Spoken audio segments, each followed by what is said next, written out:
ইসরায়েলের গাজা অভিযানে নতুন এক ভয়ঙ্কর তথ্য সামনে এসেছে।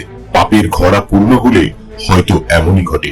নিজেদের ভুলে নিজেদের ছোড়া গুলিতে অন্তত 31 জন ইসরায়েলি সেনা প্রাণ হারিয়েছেন, যাকে ইংরেজিতে বলা হয় ফ্রেন্ডলি ফায়ার। আতঙ্কে কতটা উন্মাদ হলে এমন কাণ্ড বারবার ঘটানো যায় তা ভেবেই অবাক হচ্ছে সমর বিশ্লেষকরা। ইসরায়েলি আর্মি রেডিওর এক প্রতিবেদনে এই তথ্য প্রকাশিত হয়েছে। বলা হয়েছে, গাজায় 2023 সালের অক্টোবর মাসে স্থলাভিযান শুরুর পর থেকে এখনো পর্যন্ত 440 জন ইসরায়েলি সেনা নিহত হয়েছেন, যাদের মধ্যে 72 জনের মৃত্যু হয়েছে অভিযান পরিচালনা সংক্রান্ত নানা দুর্ঘটনায়, যা মোট সেনা মৃত্যুর প্রায় 16%। এই 72 জনের মধ্যে 31 জন নিহত হয়েছেন ফ্রেন্ডলি ফায়ারে, অর্থাৎ নিজেদের বাহিনীর ভুল গুলিতে। প্রতিবেদনে আরো জানানো হয়, 23 জন সেনা মারা গেছেন গোলাবারুদ সংক্রান্ত দুর্ঘটনায়, 7 জন সাজোয়াজানের চাকায় পিষ্ট হয়ে এবং 6 জন অজ্ঞাত উৎস থেকে আসা গুলিতে নিহত হন। এছাড়া গত মার্চ মাসে অভিযান পুনরায় শুরু করার পর এখনো পর্যন্ত আরো 32 জন সেনা নিহত হয়েছে, যাদের মধ্যে 2 জন অভিযানের সময় দুর্ঘটনার শিকার হন। ইসরায়েলি বাহিনীর পক্ষ থেকে জানানো হয়েছে, এসব মৃত্যু সেনাদের প্রশিক্ষণ, মনোযোগের ঘাটতি ও যান্ত্রিক ত্রুটির ফলাফল হতে পারে। অনেক ক্ষেত্রেই সেনারা বিভ্রান্তিকর পরিস্থিতিতে একে অপরকে শত্রু মনে করে গুলি চালিয়ে ফেলেছেন।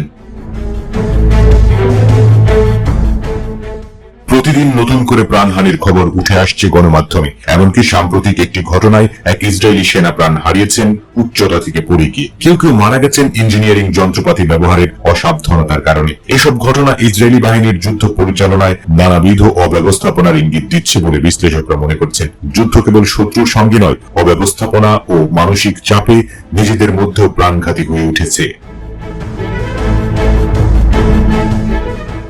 ইসরায়েলের দেওয়া সর্বশেষ পরিসংখ্যান অনুযায়ী 2023 সালের 7 অক্টোবর হামাসের আকস্মিক হামলার পর শুরু হওয়া সংঘাতে এখনো পর্যন্ত মোট 882 জন ইসরায়েলি সেনা নিহত হয়েছেন। আহত হয়েছেন আরো 6032 জন। যুদ্ধ থামানোর জন্য আন্তর্জাতিক চাপ ক্রমেই বাড়ছে। জাতিসংঘ সহ বিশ্বজুড়ে নানা দেশ যুদ্ধবিরতির আহ্বান জানালেও ইসরায়েল তা উপেক্ষা করে গাজায় সামরিক অভিযান চালিয়ে যাচ্ছে।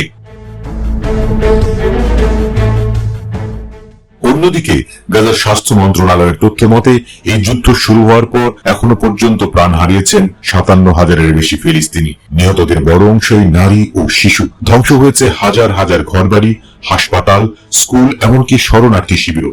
মানুষজন খাদ্য, পানি ও ওষুধের অভাবে মানবেতর জীবন যাপন করছে। প্রতিদিন গাজার আকাশে শুধু যুদ্ধ বিমান আর বিস্ফোরণের শব্দ।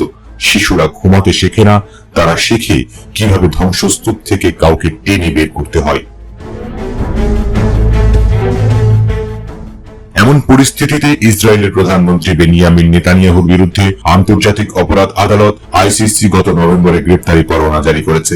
একই সঙ্গে আন্তর্জাতিক বিচার আদালতেও ICJ নেতানিয়াহুর বিরুদ্ধে গণহত্যার অভিযোগে মামলা হয়েছে। তবে এসব আইনি প্রক্রিয়া থামাতে পারেনি গাজায় ইসরায়েলের আগ্রাসন। গাজায় রক্তক্ষরণ অব্যাহত, আর সেই রক্তের ছাপ এখন ইসরায়েলের সেনাবাহিনীর বুকের নিচেও লেগে আছে। নিজেদের ভুল, নিজেদের ছোড়া গুলি আর নিজেদের ভেতরকার বিশৃঙ্খলায় একের পর এক প্রাণ হারাচ্ছেন সৈনিকরা। যুদ্ধ কেবল শত্রু মারার কৌশল নয়, তা নিজেরাও কেমন করে ধ্বংসের দিকে এগিয়ে যায়, গাজার আকাশ আজ তার জ্যান্ত প্রমাণ।